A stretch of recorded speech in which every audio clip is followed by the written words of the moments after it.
ایک طلب ہے ایک ہی خو، لا الہ الا ہو۔ ایک طلب ہے ایک ہی خو، لا الہ الا ہو، لا الہ الا ہو۔ اب تو ہے تو اور تو ہی تو، اب تو ہے تو اور تو ہی تو۔ محترم معزز مسلمان ماں اور بہنوں، ہمارے جسمانی اعضاء میں سے جس عضو کے ساتھ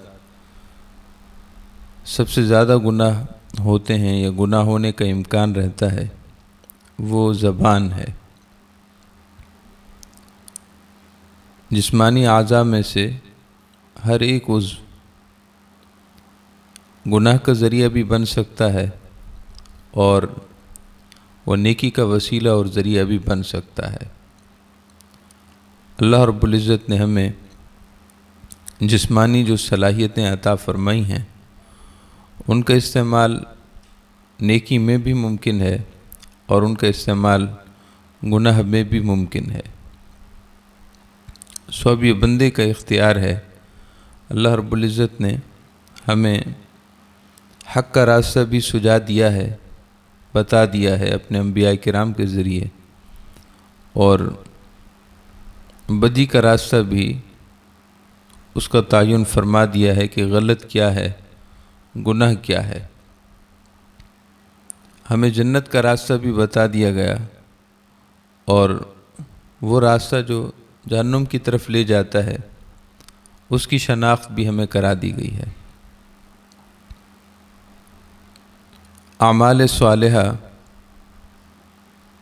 اور اس کے اچھے نتائج کے بارے میں ہمیں آگاہی دی گئی ہے، اور ایسے ہی اعمال سیئہ، برے اعمال، اعمال سوء، برے اعمال، گناہ، ان کا تعارف دے دیا گیا اور اس پر جو برا نتیجہ مترتب ہونے والا ہے اس کے بارے میں بھی آگاہی دی گئی ہے۔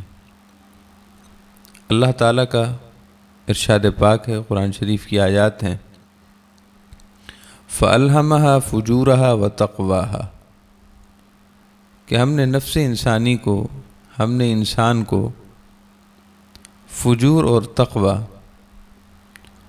دونوں راستوں کا الہام کر دیا ہے، یعنی دونوں راستوں کے بارے میں انسان کو آگاہی دے دی ہے۔ بالفرض انبیاء کرام کی بعثت نہ بھی ہوتی، آسمانی کتابیں زمین پر نہ اتاری جاتی، تو بھی انسان کا شعور خود اللہ رب العزت کی طرف سے ایک کھلا معیار اور ایک ترازو ہے جس کو عام طور پر ضمیر بھی کہتے ہیں۔ تو ہمیں نیکی اور بدی دونوں کا تعین کر دیا گیا ہے، اس کی شناخت بھی دے دی گئی ہے، اور اس پر عواقب و ثمرات اچھے ہوں یا برے ہیں ان سے بھی آگاہ کر دیا گیا ہے۔ تو انسانی اعضاء میں سے ہر عضو نیکی میں بھی استعمال ہو سکتا ہے اور اس سے گناہ بھی ممکن ہے۔ بندے کو یہ اختیار ہے اور اسی اختیار پر اس کے لیے جزا اور سزا مترتب ہونی ہے۔ سو انسانی اعضاء مثلاً آنکھ ہے، ہم اس سے اچھا بھی دیکھ سکتے ہیں اور اس سے ہم برا بھی دیکھ سکتے ہیں۔ مثلاً کان سے ہم اچھا بھی سن سکتے ہیں اور برا سننے کا بھی ہمیں اختیار ہے۔ ہم زبان سے اچھا بھی بول سکتے ہیں اور برا بھی بول سکتے ہیں۔ ہاتھوں سے اچھے کام بھی کر سکتے ہیں اور گناہ بھی ہو سکتے ہیں۔ ایسے ہی ہمارے پاؤں ہیں، ایسے ہی ہماری ہمارا تقاضا شہوت ہے. تقاضا شہوت کا استعمال جائز بھی ہو سکتا ہے اور ناجائز بھی ہو سکتا ہے. اللہ پاک کا ہمیں حکم یہ ہے، اللہ کے پیارے رسول صلی اللہ علیہ وسلم کا حکم یہ ہے اور دینی تعلیمات یہ ہیں کہ اپنی ان صلاحیتوں کو اللہ کی رضا میں استعمال کرو. اپنی ان اعضاء کی صلاحیتوں کو نیکی میں، خیر میں، بھلائی میں، حسنات میں، نیک کاموں میں صرف کرو تاکہ تمہیں نتیجہ اچھا دیا جائے. ان اپنی صلاحیتوں کو گناہوں میں، معصیتوں میں، نافرمانی میں، اللہ اور اس کے رسول کے حکم عدولی میں استعمال نہ کرو. اللہ اور اس کے رسول کے حکم کے خلاف استعمال نہ کرو، اس لیے کہ اس کا نتیجہ برا نکلے گا اور معصیت سے اللہ تعالیٰ کی رضا نہیں ملتی، بلکہ معصیت سے اللہ تعالیٰ کا عقاب اور اللہ تعالیٰ کی ناراضگی ملتی ہے. تو محترم معزز مسلمان ماں اور بہنوں، ان جملہ اعضاء میں سے سب سے زیادہ گناہ یا سب سے زیادہ نیکی جس اس سے ہوتی ہے وہ ہماری زبان ہے. زبان اگر خیر کے راستے پر چل جائے، زبان اگر خیر کے کاموں کی طرف بڑھنا شروع کر دے تو اس سے بڑھ کر خیر کا کام کرنے والا کوئی عضو نہیں ہے. اور ایسے ہی یہ زبان اگر گناہ کے راستے میں چلنا شروع ہو جائے تو اس سے بڑا نقصان دینے والا عضو کوئی نہیں ہے. یہ ایک بنیادی بات ہے اور انتہائی توجہ طلب بات ہے. فرض کیجئے کہ آنکھ ہے تو آنکھ سے نیکی کا کام تب ہوگا جب سامنے ایسی چیز ہوگی جس کو نیکی کی روح سے دیکھا جائے. مثلا قرآن شریف کی طرف دیکھنا بھی عبادت ہے. حدیث پاک میں ہے کہ قرآن شریف کو دیکھنا بھی عبادت ہے، مگر یہ مقید ہے اس حسین منظر کے ساتھ جب قرآن شریف نظروں کے سامنے ہو. ایسی حدیث پاک میں ہے کہ ماں باپ کو محبت سے دیکھنا بھی عبادت ہے. ایسے ہی کعبہ شریف کے بارے میں ہے کہ بیت اللہ شریف کی طرف دیکھنا بھی عبادت ہے. مگر یہ مقید ہے یہ نیکی اس کے ساتھ کہ سامنے ایسا حسین منظر ہو بھی جس سے ہم اچھا دیکھ سکیں اور ہم عبادت حاصل کریں. ایسے ہی ہم اپنی ہماری آنکھ سے خدا نخواستہ گناہ اس وقت ہوگا جب سامنے ایسا قبیح منظر ہوگا، ناپسند اور مکروہ مناظر نگاہوں کے سامنے سے گزریں گے تو گناہ ہو سکے گا، ورنہ نہیں. جبکہ زبان اس کے علاوہ ہے. زبان سے خیر اور بھلائی کے امور صادر ہوں تو اس سے بڑھ کر بہتری اور خیر نہیں ہو سکتی.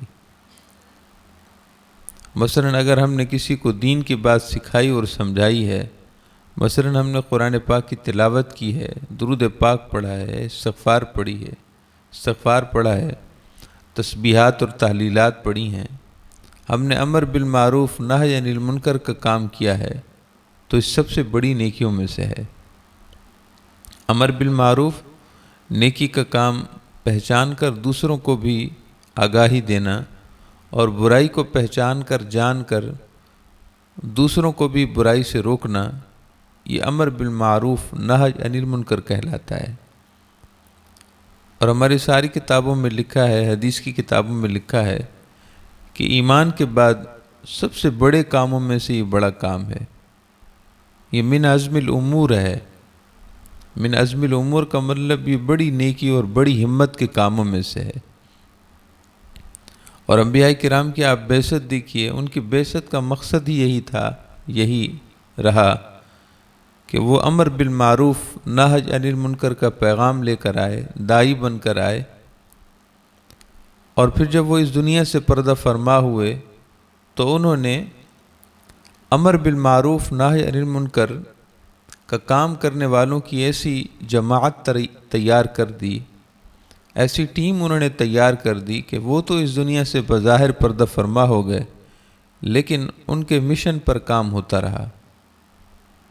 چنانچہ آپ صلی اللہ علیہ وسلم اس دنیا سے پردہ فرما ہوئے تو صحابہ کرام اور اہل بیت اطہار کہ ایسے افراد خانہ تیار تھے اور ایسے اولو العزم ہمت والے افراد آپ نے تیار فرما دیے جو آپ صلی اللہ علیہ وسلم کے بظاہر نگاہوں سے اوجھل ہونے کے بعد بھی دین کا کام کرتے رہے، امر بالمعروف اور نہی عن المنکر کی ذمہ داریوں کو ادا کرتے رہے، اور پھر انہوں نے اپنے آگے ذریتوں اور اپنی آنے والی نسلوں کو یہ کام سونپا۔ تابعین نے یہ کام کیا، تباع التابعین نے یہ کام کیا، سو آج تک اگر دین اسلام زندہ ہے، دین اسلام کی تعلیمات زندہ ہیں، تو یہ امر بالمعروف نہی عن المنکر کی وجہ سے زندہ ہے۔ اگر دین اسلام پر عمل کرنے والے اور دین اسلام کا لحاظ کرنے والے، دین اسلام کے مطابق چلنے والے اور اللہ اور اس کے رسول صلی اللہ علیہ وسلم کی دوستی کے ساتھ، تعلق کے ساتھ وابستہ ہیں، تو وہ سب کا سب صرف ایک کام کی وجہ سے ہوا ہے، اور وہ یہ ہے کہ امر بالمعروف نہی عن المنکر۔ اللہ تعالیٰ نے اس امت محمدیہ علی صاحبہ الصلاۃ والسلام کی شان بھی یہی بیان فرمائی ہے۔ ارشاد باری تعالیٰ ہے کنتم خیر امت اخرجت للناس تأمرون بالمعروف وتنہون عن المنکر۔ اے امت محمدیہ، اے حضور کی امت، تم بہترین امت ہو۔ اللہ پاک کا ارشاد ہے، امت محمدیہ تم بہترین امت ہو، ساری امتوں میں سب سے بہترین تم ہو۔ تمہیں خیر الامم کا لقب دیا جا رہا ہے، خیر الامم کا صحرا تمہارے سر سجایا گیا ہے، خیر الامم کا تاج تمہارے سر رکھا گیا ہے۔ کس وجہ سے، کس شان سے؟ ارشاد فرمائے کہ اخرجت للناس تأمرون بالمعروف وتنہون عن المنکر، تمہیں لوگوں کے لیے ظاہر کیا گیا ہے تاکہ تم امر بالمعروف کا کام کرو، نیکی کے کاموں کو جانو، پہچانو، عمل کرو اور دوسروں کو بھی دعوت دو۔ برائی کو برائی جانو، برائی کو برائی سمجھو، بچو اور دوسروں کو بھی بچنے کی تلقین کرو۔ تو بہرحال ٹاپک اور موضوع سے بات دوسری طرف چلی گئی، بہرحال یہ بھی خیر سے خالی نہیں ہے۔ بیان کرنے کا مقصد یہ ہے کہ زبان کو اللہ رب العزت نے تمام اعضاء سے بڑھ کر صلاحیت دی ہے، تمام اعضاء سے بڑھ کر صلاحیت ملی ہے زبان کو، اور دین کا ظاہری ڈھانچہ اور نظام، اس کی ساری رونقیں وہ زبان کی وجہ سے ہیں۔ اور ایسے ہی ان صلاحیتوں کو اگر بری طریقے سے استعمال کرنا شروع کر دیا جائے تو سب سے زیادہ نقصان بھی زبان کرتی ہے۔ مثال کے طور پر اگر کوئی ایک شخص بدعقیدہ ہو جائے، اللہ تعالیٰ کے بارے میں اس کا عقیدہ خراب ہو جائے، یا حضور نبی اکرم رحمت عالم نور مجسم پیارے آقا صلی اللہ علیہ وسلم کے بارے میں اس کا عقیدہ بدعقیدگی کی آلودگی میں آلود ہو جائے، یا انبیاء کرام کے بارے میں اس کا عقیدہ خراب ہو جائے، یا اہل بیت یا صحابہ کرام یا اولیاء اللہ اور صلحاء کے بارے میں وہ بدعقیدہ ہو جائے، تو آپ کو اندازہ نہیں کہ اس ایک شخص کی وجہ سے کتنے لوگ گمراہ ہو جاتے ہیں، اور وہ گمراہی اپنی زبان سے پھیلاتا ہے، اپنی زبان سے لوگوں کو بدعقیدہ کر دیتا ہے۔ اسی زبان کے جادو سے جہاں وہ خود گمراہ ہوا وہاں ایک بہت بڑے گروہ کو گمراہ کر دیتا ہے۔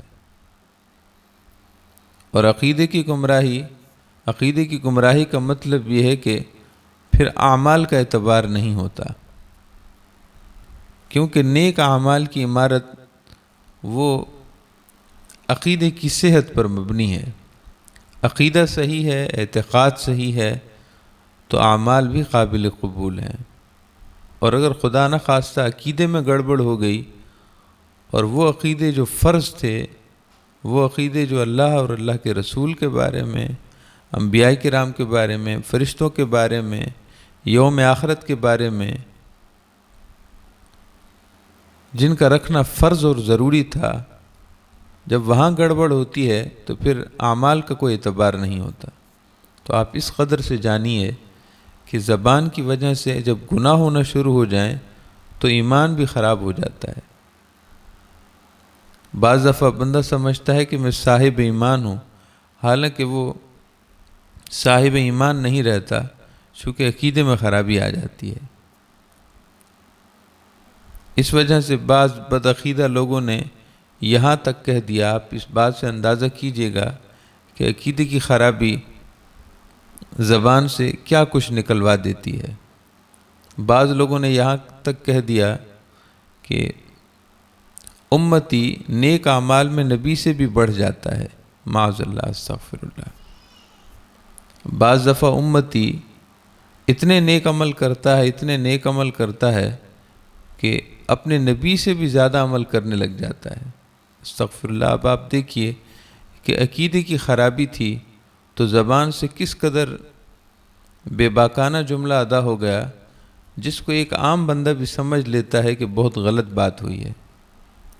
آپ سب مائیں بہنیں اب دینی تعلیمات سے اس طرح روشناس نہیں ہیں، لیکن یہ جملہ یقیناً آپ کو بھی عجیب و غریب لگا ہوگا کہ یہ کس نے کہہ دیا اور کیسے کہہ دیا کہ بعض دفعہ امتی نیک اعمال میں اپنے نبی سے بھی بڑھ جاتا ہے۔ یہ کیسے ممکن ہے؟ عجیب و غریب سی بات ہے۔ تو علی ھذا القیاس سب سے زیادہ فساد یہ زبان کرتی ہے، سب سے زیادہ دینی فساد، روحانی فساد، اعتقادی فساد، عملی فساد سب سے زیادہ زبان کی وجہ سے ہوتا ہے۔ تو آج کی اس درس میں ہمیں یہ سمجھنا ہے بنیادی طور پر کہ ہم جو بولیں سوچ سمجھ کر بولیں، ہم اپنی زبان کو کھولیں تو شریعت اور دین کے زاویوں کے مطابق کھولیں، خام خواہ کسی کو اپنی زبان کی وجہ سے تکلیف نہ پہنچائیں، دل آزاری کسی کی نہ کریں، خدا نہ خواستہ گالم گلوچ کی عادت ہے تو یہ نہ کریں، بعض دفعہ لان تان کی عادت ہوتی ہے یہ نہ کریں، بعض دفعہ تنقید کی عادت ہوتی ہے بلا وجہ تنقید کرنا، اس سے اپنے آپ کو بچائیں۔ بعض دفعہ ہماری عادت ہوتی ہے ہم سب کی کہ چغلی کھاتے ہیں، چغل خوری کرتے ہیں، جھوٹ بولتے ہیں، غیبت کرتے ہیں، بعض دفعہ جھوٹی قسمیں کھاتے ہیں۔ یہ سارے زبان کے گناہ ہیں، اور زبان کے گناہوں کے سلسلے بہت زیادہ ہیں۔ ایسے ہی کسی نے غیبت کی تو اس کی ہاں میں ہاں ملا دی، یہ بھی غیبت میں شرکت ہے، غیبت میں شریک ہونے والی بات ہے جو کبیرہ گناہ ہے۔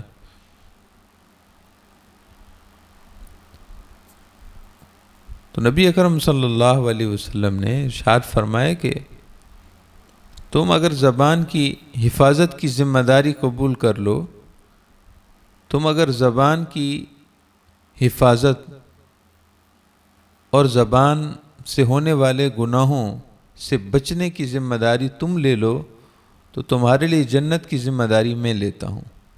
حضور کا ارشاد ہے صلی اللہ علیہ وسلم۔ یہ حدیث پاک حضرت سیدنا سہل بن سعد رضی اللہ عنہ سے روایت ہے، اور حدیث پاک صحیح بخاری میں ہے سنن ترمذی میں ہے، اس کے علاوہ بھی حدیث کی کتابوں میں ہے۔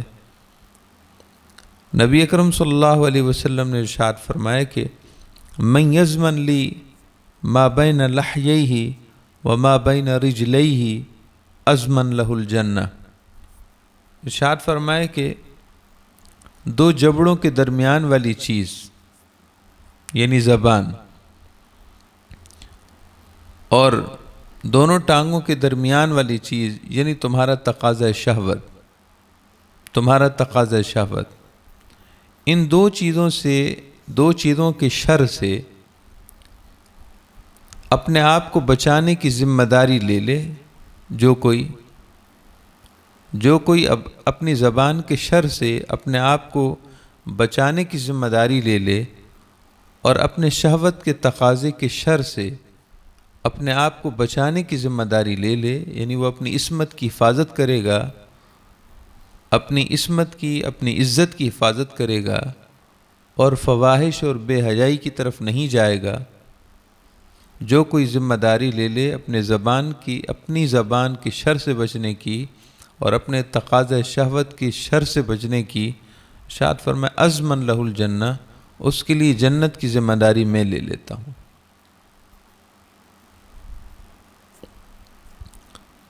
حضرت ابو جحیفہ رضی اللہ تعالیٰ عنہ سے روایت ہے،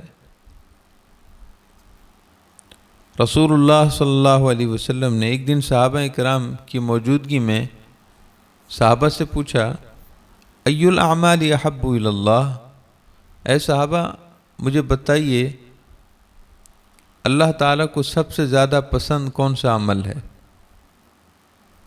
احب الی اللہ، احب الاعمال الی اللہ کون سا ہے؟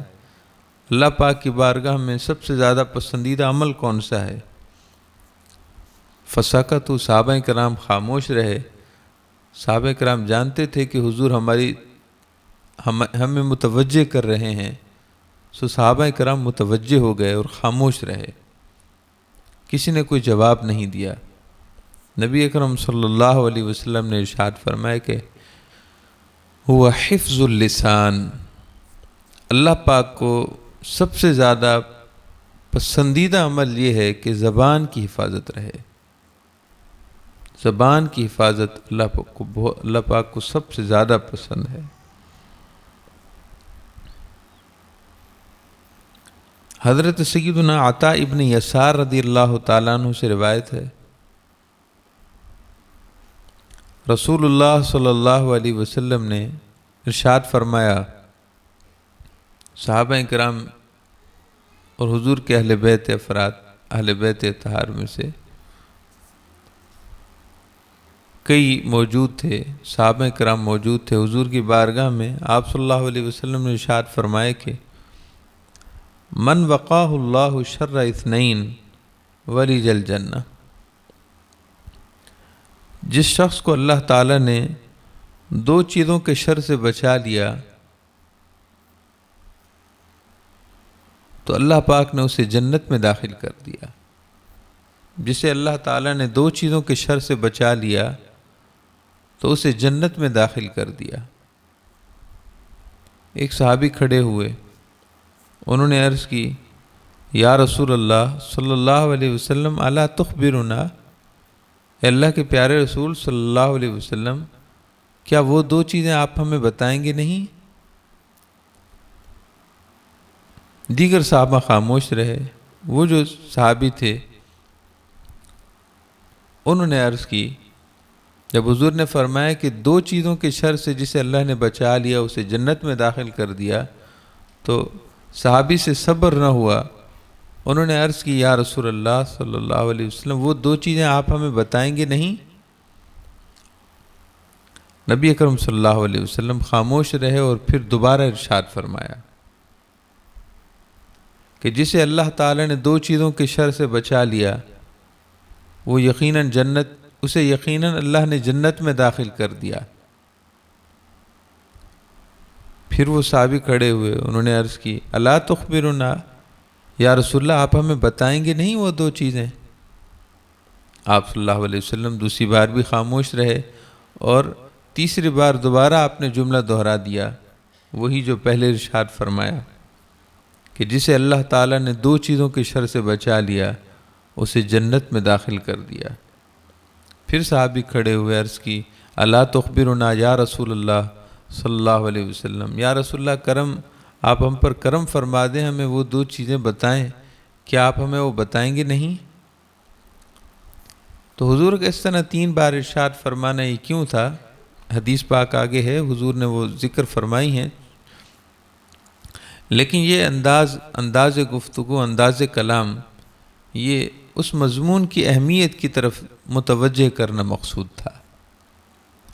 اگر نبی اکرم صلی اللہ علیہ وسلم یوں ہی ارشاد فرما دیتے کہ وہ دو چیزیں یہ ہیں تو بھی بیان ہو جاتا، تو بھی صحابہ کرام توجہ سے سنتے، مگر اس مضمون کی تاکید نہ ہوتی، یعنی اس کی اہمیت کو واضح کرنا مقصود تھا۔ ان دو چیزوں کی اہمیت کو واضح کرنا مقصود تھا، ان سے محتاط رہنے کے لیے اشارتاً تاکیدی حکم ارشاد ہونا تھا۔ یوں ارشاد فرما دینے میں تاکید نہ ہوتی، مگر اس طرح 3 بار مسلسل ارشاد فرمانا اور سماعتوں کو اپنی طرف خوب متوجہ کر لینا ان دو چیزوں کی اہمیت کی طرف اشارہ تھا کہ اے میرے صحابہ، اے میری امت، جو دو چیزیں میں تمہیں بیان کرنے لگا ہوں اس کو کم نہ سمجھنا، اس کے بارے میں غیر محتاط نہ ہونا، اس کے بارے میں اپنے آپ کو سستی اور غفلت میں نہ ڈالنا۔ یہ دو چیزیں دیگر چیزوں کی طرح نہیں ہیں، بلکہ ان کی اہمیت بہت ہے اور اس میں احتیاط بہت زیادہ چاہیے۔ ان دو چیزوں کا شر دیگر چیزوں کے شر سے زیادہ ہے، تو جو ان دو چیزوں کے شر سے بچ گیا وہ جنت میں داخل ہوا، مگر اس شر سے بچنا بہت اہم ہے، اس لیے 3 بار جملے ارشاد فرمائے۔ تیسری بار صحابی نے پوچھا یا رسول اللہ کیا آپ ہمیں بتائیں گے نہیں؟ تو آپ صلی اللہ علیہ وسلم کے بعض صحابہ نے اس کو روکا کہ بیٹھ جائیں آپ۔ بعض صحابہ کرام اب نئے نئے دائر اسلام میں داخل ہوتے تھے تو وہ آپ صلی اللہ علیہ وسلم کی بارگاہ کے آداب سے آہستہ آہستہ آگاہ ہوتے تھے۔ تو یہ صحابی جو تھے یہ بھی نو مسلم تھے، اس لیے صحیح آداب سے آگاہ نہ تھے، یا دیہی علاقے کے رہنے والے کوئی اعرابی ہوں گے جو حضور کی بارگاہ کے آداب سے آہستہ آہستہ تعلیمات سے واقف ہونے جا رہے تھے، لیکن بہرحال اس وقت انہوں نے جلدی کی تو دیگر صحابہ نے ان کو اپنے ہاتھ کے اشارے سے اور اشارہ کر کے ان کو بٹھا کہ خاموش رہیں، صبر کریں۔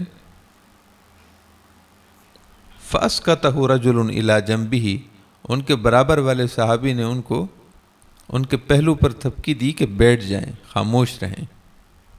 پھر نبی اکرم صلی اللہ علیہ وسلم نے وہ دو چیزیں بیان فرمائیں۔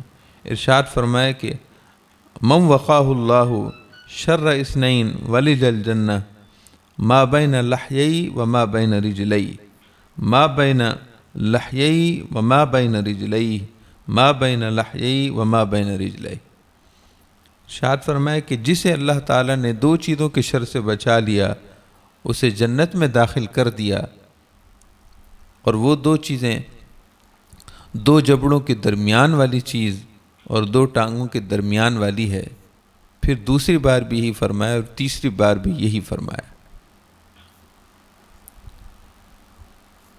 ما بین لحیہ کا مطلب یہ ہے کہ جو زبان کے شر سے بچ گیا، جو زبان سے ہونے والے امکانی گناہوں سے محفوظ رہا، جس نے جھوٹ نہ بولا، جس نے چغل خوری نہ کی، جس نے غیبت نہ کی، جس نے زبانی کلامی دھوکے میں اپنی زبان کو آلود نہ کیا، زبان سے لعن طعن ملامت نہ کی، زبان سے جھوٹی قسمیں نہ کھائیں، زبان سے دوسروں کی دل آزاری نہیں کی، خیر کا کام کیا مگر شر کا کام نہ کیا، اور یوں ہی تقاضۂ شہوت کا جائز استعمال کیا کہ اس ازدواجی زندگی سے وابستہ ہو کر اس کے شہوت کے تقاضے اپنے جیون ساتھی تک رہے۔ ازدواجی زندگی سے وابستہ مرد و زن، وہ شوہر اور وہ بیوی، وہ تقاضۂ شہوت ایک دوسرے سے پورے کرتے رہے، مگر انہوں نے کوئی اور راہ نہ اپنائی، انہوں نے کوئی اور راستہ اختیار نہ کیا، اپنی عزت اور عصمت کے محافظ رہے، جب تک اس زواجی زندگی سے وابستہ نہ تھے تو بھی اپنے گوہر عصمت کو محفوظ رکھا، اور جب اس زواجی زندگی سے وابستہ ہوئے تو اپنے تقاضۂ شہوت کو جائز اور حلال طریقے سے پورا کیا، مگر اپنی عصمت کی چادر پر داغ نہ آنے دیا، اپنی عصمت کی حفاظت کی اور تقاضۂ شہوت کی شر سے بچے، گناہ کا راستہ اختیار نہ کیا۔ ارشاد فرمائے کہ یہ وہ ہیں جنہیں اللہ تعالی جنت میں داخل فرمائے گا۔ محترم معزز مسلمان ماں اور بہنوں، حضور نبی اکرم صلی اللہ علیہ وسلم زبان کے معاملے میں صحابہ کرام اور اہل بیت کو اتنا متوجہ کرتے تھے کہ آپ حیران ہوں گے۔ صحابہ کرام اور اہل بیت کی سیرت کو پڑھیں، وہ بہت کم گو تھے، بہت کم بولتے تھے، ان کا ہر لفظ ججا اور تلا ہوتا تھا، ہر لفظ کو ماپ تول کر استعمال کرتے تھے، اور ان کی جو گفتگو کا انداز تھا وہ ہم کتابوں میں پڑھ کر حیران ہو جاتے ہیں کہ لاجانی اور فضول گوئی کا دور دور تک کوئی سراغ نہیں لگایا جا سکتا تھا۔ اور وہ صحابہ کرام جو مرتبے میں بلند ہیں اور دیگر صحابہ کرام سے جن کی شان بلند ہے، ان کا اس معاملے میں طرز عمل وہ قابل تقلید ہے۔ سیدنا صدیق اکبر رضی اللہ تعالیٰ عنہ بہت کم بولتے تھے، اس وجہ سے جب بولتے تو سب متوجہ ہو جاتے۔ سیدنا عمر فاروق رضی اللہ تعالیٰ عنہ بہت کم گو تھے۔ سیدنا عثمان غنی ذو النورین رضی اللہ عنہ، سیدنا علی مرتضیٰ شیر خدا رضی اللہ عنہ، ایسے ہی حضرت سیدنا سعد بن ابی وقاص ہیں، حضرت سیدنا عوف ابن مالک ہیں، حضرت سیدنا ابو موسیٰ اشعری ہیں، حضرت سیدنا سلمان فارسی ہیں، حضرت سیدنا طلحہ بن عبید اللہ ہیں۔ ایسے ہی اہل بیت اطہار کے جملہ نفوس حضور سیدہ کائنات سیدہ فاطمہ الزہرا ہیں، آپ صلی اللہ علیہ وسلم کی دیگر صاحبزادیاں حضرت سیدہ رقیہ، حضرت سیدہ زینب، حضرت سیدہ ام کلثوم رضی اللہ تعالیٰ عنہم اجمعین، سب کا طرز عمل وہ بہت کم گوئی کا تھا۔ ایسے ہی سیدنا امام حسن مجتبیٰ ہیں، سید الشہداء سیدنا امام حسین ہیں، حضور سید الشہداء سیدنا امیر حمزہ ہیں، پھر آپ صلی اللہ علیہ وسلم کی ذریت اطہر کے ہر دور کے افراد، ان کی شان ایسی ہی رہی۔ سیدنا امام زین العابدین کے بارے میں آپ پڑھیں جو امام حسین رضی اللہ عنہ کے صاحبزادے ہیں، حضرت سیدنا امام محمد باقر ہیں، سیدنا امام جعفر الصادق ہیں، سیدنا امام موسیٰ کاظم ہیں، اور پھر وہ اہل بیت اطہار کے جملہ افراد امام حسن عسکری رضی اللہ تعالیٰ عنہم تک، سب کا انداز کلام، انداز گفتگو انتہائی جانچ پرکھ کر ہوتا تھا، جبکہ ہمارے ہاں ایسا نہیں ہے۔ ہم بول دیتے ہیں پھر بعد میں افسوس کرتے ہیں کہ یہ میں نے کیا بول دیا۔ ہماری زبانوں سے جملے ادا ہو جاتے ہیں بے دھیانی میں، پھر جب اس کے نتائج برآمد ہوتے ہیں تو پھر ہم پریشان ہو جاتے ہیں۔ تو وہ پریشانی جو ہمیں بولنے کے بعد ہوتی ہے وہ ہماری زبان کی وجہ سے ہے۔ ہم نے اپنے لیے پریشانی خود کھڑی کی ہوتی ہے کہ ہم نے بے سوچے بے سمجھے گفتگو کی ہوتی ہے، پھر نتائج جھگڑا اور جدال کی صورت میں اور نتائج ناراضگیوں کی صورت میں مترتب ہوتے ہیں۔ ہمارے بے سوچے بے سمجھے گفتگو کرنے کی وجہ سے خود ہمارا ہی نقصان ہو جاتا ہے۔ تو بہرحال آپ نیت کریں، آپ اپنے دل میں تہیہ کریں، ارادہ کریں، ہم سب کریں، میں کروں، آپ کریں کہ آج کے بعد ہم جب بھی گفتگو کریں گے تو انتہائی سوچ سمجھ کر گفتگو کریں گے. ہم جو بولیں گے دیکھیں گے کہ نیکی اور خیر کی بات ہو تو کریں گے، ورنہ خاموش رہیں گے. آپ صلی اللہ علیہ وسلم نے ارشاد فرمایا کہ بولو تو خیر کی بات بولو تاکہ نفع کما لو، یا پھر خاموش رہو تاکہ تم امن اور سلامتی پالو. یہ حدیث پاک کے لفظ ہیں اور جوامع الکلم میں سے ہیں، یعنی نبی اکرم صلی اللہ علیہ وسلم نے انتہائی مختصر الفاظ میں، جامع اور معنی انداز میں زبان کی اہمیت کو ارشاد فرمایا ہے. ارشاد فرمایا کہ من کان یؤمن باللہ والیوم الآخر، جو کوئی اللہ پر اور یوم آخرت پر ایمان رکھتا ہے یعنی سچا مومن ہے، فلیقل خیرن، اسے چاہیے کہ بہترین بات کرے، لیغنم، تاکہ فائدہ حاصل کرے، غنیمت پالے، خیر اور بھلائی کی بات کرے تاکہ غنیمت پالے، اللہ کا فضل جمع کر لے. ولیسکت عن شر، اور اگر خیر کی بات نہیں ہو سکتی تو خاموش رہے، خاموش رہے گناہ سے، خاموش رہے شر کی بات سے. فیسلم، تاکہ وہ سلامتی والا ہو جائے، تاکہ وہ اللہ تعالیٰ کی حفظ و امان میں رہنے والا ہو جائے. اللہ تعالیٰ ہم سب کی نیتوں اور ارادوں میں برکت ڈال دے. اللہ تعالیٰ ہمیں یہ نیت اور ارادہ اس پر قائم رہنے کی توفیق عطا فرمائے کہ انشاءاللہ آئندہ بولیں گے سوچ سمجھ کر گفتگو کریں گے، اور اللہ تعالیٰ کے ذکر میں، اللہ تعالیٰ کی یاد میں ہم اپنی زبانوں کو تر رکھیں گے. حدیث پاک میں ہے کہ اس کی فضیلت بیان ہوئی ہے کہ جس کی زبان اللہ کی یاد سے تر رہے. اللہ تعالیٰ ہم سب کو عمل کرنے کی توفیق عطا فرمائے.